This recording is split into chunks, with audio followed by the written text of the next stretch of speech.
अस्सलामुअलैकुम फ्रेंड्स, तो क्या हाल चाल है। उम्मीद करता हूँ आप सब खैरियत से हैं। 10 डिज़ाइन है। ये बेडरूम का डिज़ाइन है। साइज़ इसका 14 बाई 16 होना चाहिए।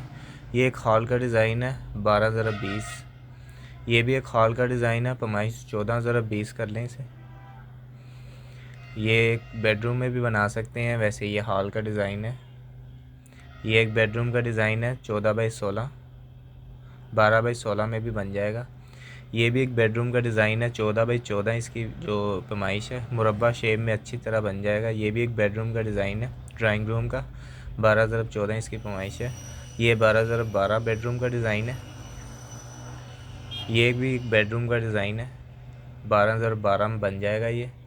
ये एक हॉल का डिज़ाइन है। उम्मीद करता हूँ ये डिज़ाइन आपको पसंद आएंगे। डिज़ाइन पसंद आए वीडियो को लाइक कर दो, हमारे चैनल को सब्सक्राइब कर दो और साथ वाले बेल आइकन को लाजमी प्रेस कर लेना। मैं ऐसी वीडियोस डालता रहता हूँ। मैं चलता हूँ, इंशाल्लाह मिलेंगे नेक्स्ट वीडियो में। अल्लाह हाफिज़।